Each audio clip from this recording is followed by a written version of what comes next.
د لاعلاج بیماریانو دپاره یو ډیره اهمه او خاص وظیفه صرف او صرف درې مختصر د الله نومونه دي. دا وظیفه دا واورئ او د ثواب په نیت باندې د کتلو نه مخکې ټولو مسلمانانو ته ورسوئ. د دې ویډیو شیر کول دا ستاسو ذمواري ده.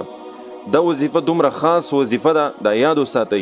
دا د داسې شخصیت وظیفه ده، د داسې عالم نه رانقل شوې دا وظیفه چې هغه عالم هغه شخصیت نن په جنت البقیع کې د عثمان غنی رضی الله عنه خواته دفن ده.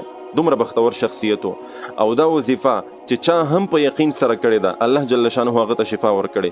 ستاسو په بدن کې یا ستاسو د خپلوانو رشتہ دارانو د عامو مسلمانانو د چا په بدن کې چې هم څومره بیماریانې دي او داسې بیماری چې هغه بالکل لا علاج ده او ډاکټرانو ورته ویلي دي چې ستا علاج زموږ سره نور نشته دی او بالکل په کور کینه او شپې ورځې د مرګ ځان ته شماره. دغسې بیمارانو دغه وظیفه کړې ده، په یقین سره یې کړې ده، د زړه نه یې کړې ده، په سوچ سمج سره یې کړې ده. الله جل شانه هغې ټولو ته شفا ورکړې ده.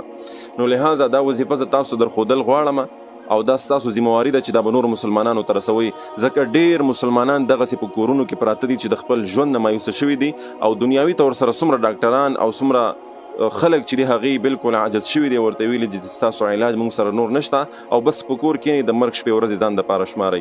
لہذا د هر قسم بیماری علاج د الله جل شانه سره دی، ځکه تکلیف غم مصیبت د الله راولي نو الله ورسره علاج او طریقه هم رالیږي. لہذا دا تاسو زه درښودل غواړم. درې مختصر د الله نومونه دي: یا الله، یا سلام، یا قویو.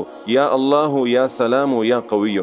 دومره اسان ګوره د دنیا علاجونه به تاسو کړي، په ډاکټرانو هسپتالونو پیسې به په ځان باندې خرج کړي، نو دغه اسان عمل ولې ځان دپاره نه کوئ؟ یا الله، یا سلام، یا قویو. یا الله، یا سلام، یا قویو. طریقې کار دا دی چې دا به د ورځې 314 کرته وایي، 313 مرتبه، 313. ډېر خلک په دې حساب کتاب باندې نه پوهېږي، نو لہذا 314 کرته به دا وایي، مخکې وروستو به 3 کرته د دې نه درود شریف وایي، 3 کرته ویلی شي، 11 کرته ویلی شي. او دا وظیفه دا عملونه دا 314 کرته که ویلی شي او یا د دې نه هم زیات ویلی شي، 200 کرته یا 1100 کرته، خو چې څومره ډېر وایي دومره به درته ډېره فایده کوي انشاءالله العظیم. نو لہذا دا خپل ژوند کې دا وظیفه راولئ.